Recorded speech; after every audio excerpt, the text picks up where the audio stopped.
para pejuang PTN, apa kabar? Jaga kesehatan ya, karena UTBK SNBT 2023 tinggal sebentar lagi. Kami dari Edumatrix Indonesia ingin memberikan kamu informasi yang kamu butuhkan agar kamu siap menghadapi UTBK SNBT 2023. Selamat datang di video bedah soal bersama Edumatrix Indonesia.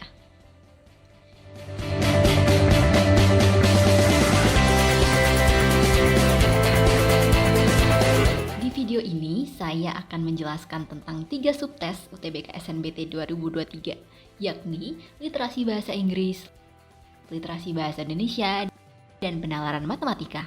Yuk kita bahas hal-hal tentang ketiga subtes ini sesuai dengan yang dikutip dari web SNPMB langsung. Pertama, tes literasi, bahasa Indonesia dan bahasa Inggris. Tes literasi dalam bahasa Indonesia dan tes literasi dalam bahasa Inggris merupakan tes yang terfokus pada literasi membaca. Literasi membaca sendiri memiliki arti kemampuan seseorang mengerti, menggunakan, melakukan evaluasi, memikirkan, serta berinteraksi secara aktif dan lanjut dengan teks. Menurut web resmi SNPMB 2023, ada 2 tolak ukur keberhasilan seseorang dalam mengkonstruksi makna dari seluruh baca, yakni A. Kompetensi dalam kebahasaan. Kompetensi kebahasaan ialah bagaimana seseorang menguasai kebahasaan atas bahasa yang digunakan.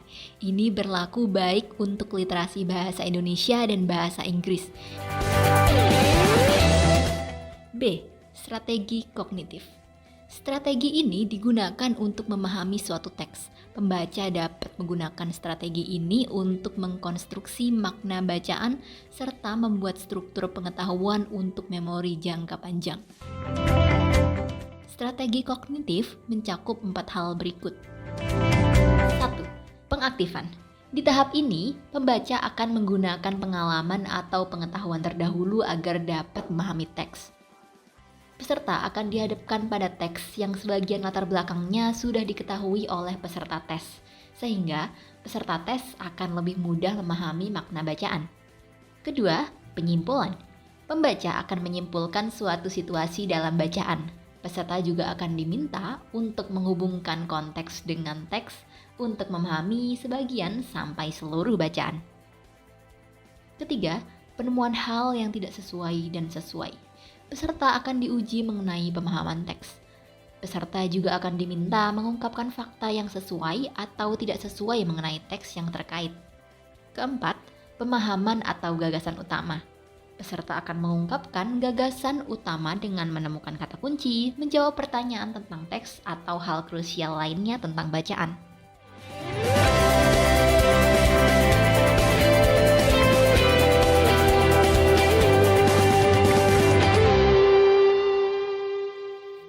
Teks yang disajikan di SNPMB 2023 akan berupa teks personal dan teks keilmuan, teman-teman.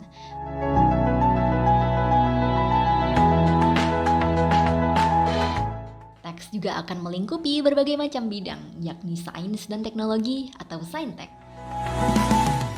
Teks umum yang berisi cerita inspiratif dan informasi umum. Kedua, teks sastra, teks dengan genre novel. Ketiga, teks saintek, teks eksplanatif, argumentatif, dan ulasan.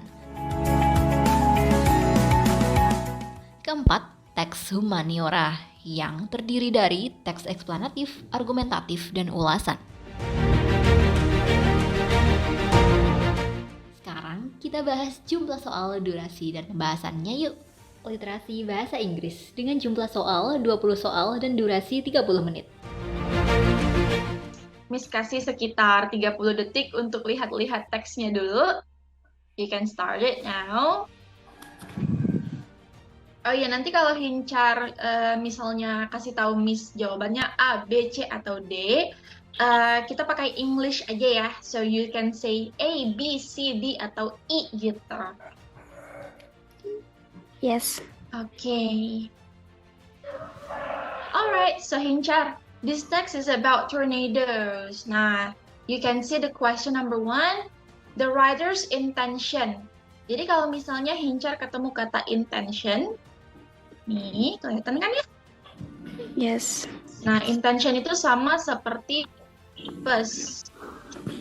Oke. Purpose atau tujuan. Nah, sekarang look at the question. The writer's intention in the writing the passage is to. Jadi kira-kira tujuan si penulisnya apa? C. Alright. So let's see. C. Okay, can you try to read the option? Coba dibaca optionnya. Illustrate the process of how tornadoes are formed. Oke, nah kalau misalnya Hincar kira-kira ketahuan jawabannya dari mana? Dari? Paragraf kedua. Oke, mostly dari paragraf kedua dia ada ya. Katanya di sini semua berisi bagaimana tornado itu terbentuk. So yeah, the answer for number 1 is C. Oke, nah biasanya kamu juga bisa lihat dari paragraf pertama. Nah, jadi kamu bisa lihat di sini nih, di paragraf pertama kalimat terakhir dia ini udah mulai buka. Dia udah mulai buka topik tentang bagaimana si tornado terbentuk. Lalu di paragraf kedua dijelaskanlah gini nih, gimana tornado terbentuk gitu. Oke, so good ya. Number 1 correct. Literasi bahasa Indonesia dengan jumlah soal 30 soal dan durasi 45 menit. Yang A. Yang A, Ari dapat mencoba minum susu dengan menambah sari jeruk. Karena dapat diatasi dengan penambahan sari jeruk. Baik, jadi ada informasi ya di sini ya. Kalau misalnya nggak semua orang itu mau minum susu, ada 2 penyebab kenapa orang tidak minum susu.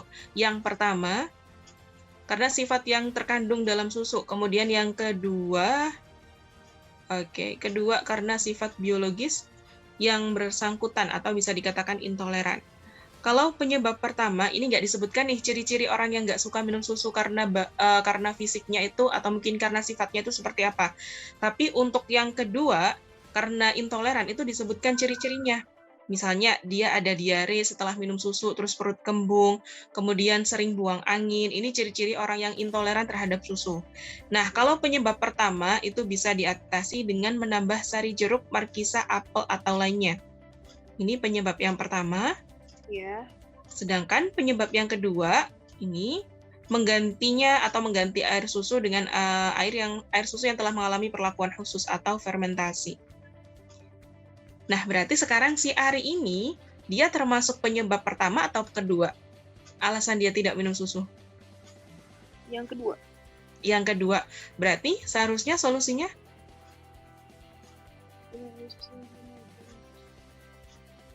Yang B. Yang B, susu bubuk seperti susu yang diminum oleh balita? Dengan air susu yang telah mengambil khusus. Ya, coba. Yang B. Oke, di sini ada tambahan lagi. Penderita yang demikian itu berarti kita balik ke kalimat sebelumnya ya.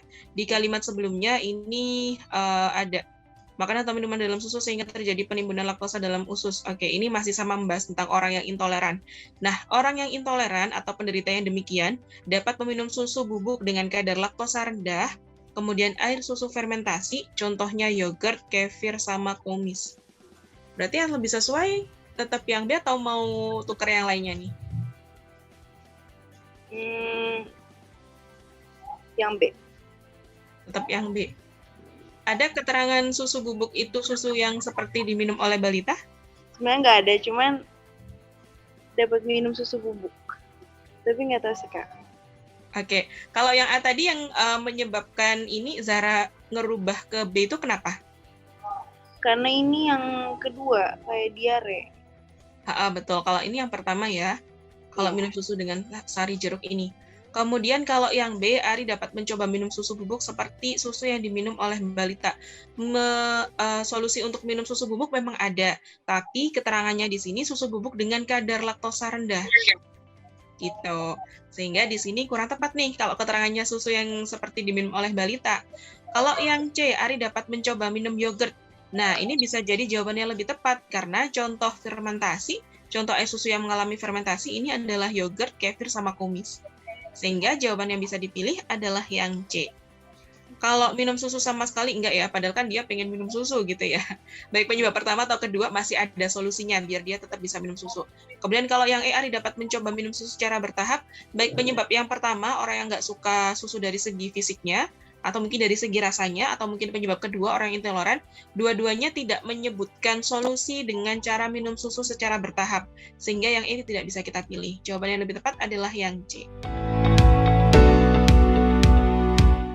Bagaimana? Mudah bukan? Sebelum kami jelaskan mengenai penalaran matematika, kami akan berikan tips untuk mengerjakan soal literasi ya. Tips mengerjakan soal literasi. Pertama, menguasai tata bahasa.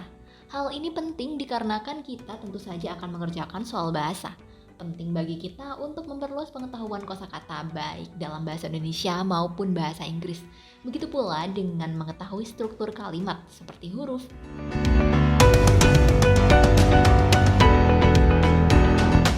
Penalaran matematika yang dipakai oleh AKM Kemendikbudristek ini sama dengan framework dari survei PISA. Penalaran matematika menekankan kebutuhan untuk kembangkan kapasitas tiap individu dalam menggunakan matematika. Ada dua hal yang ditekankan dalam penalaran matematika, yakni pemakaian konsep matematika untuk mengatasi masalah sesuai konteks, pemakaian pengalaman di dalam kelas ketika bertemu dengan masalah.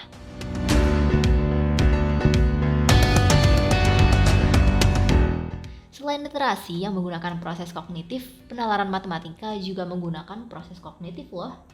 Proses-proses tersebut terdiri dari hal berikut: memformulasikan, menerapkan, dan menginterpretasikan. Tiga proses ini akan membatasi permasalahan yang ditemukan.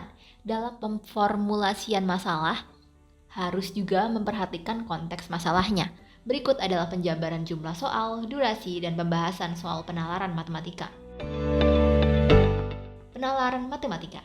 Jumlah soal ialah 20 soal dengan durasi 30 menit. Artinya si 1, 2, 3, 4 ini nggak boleh melalui titik 2,0. Coba kita cek.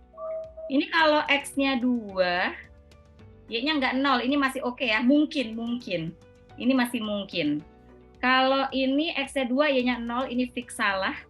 Kenapa ini salah? Karena kalau X-nya 2, Y-nya 0, padahal dia nggak boleh melalui titik ini. Kemudian kalau X-nya 2, ini mungkin. Ini kalau X-nya min 2, ini juga mungkin. Yang mungkin ada 3, tapi opsinya 1 betul, 3 betul ya. Oke, kita cek gradien. Gradiennya, yang ini berapa yang nomor 1 gradiennya? Bagus, Amal, min 1. Karena gradiennya berbeda dari gradien garis ini dan ini, maka 1 udah pasti betul. Karena opsinya seperti ini, kalau 1 betul, 3 betul. Kalau 2 salah, 4 nggak usah dicek karena dia udah pasti salah. Sehingga jawabannya 1 dan 3. Total soal literasi ialah 70 soal dan kamu memiliki waktu 105 menit. Tapi hal itu tidak akan menjadi masalah jika kamu tahu cara tepat dan cepat dalam mengerjakan soal ala Edumatrix Indonesia. Ayo belajar bersama kami sekarang.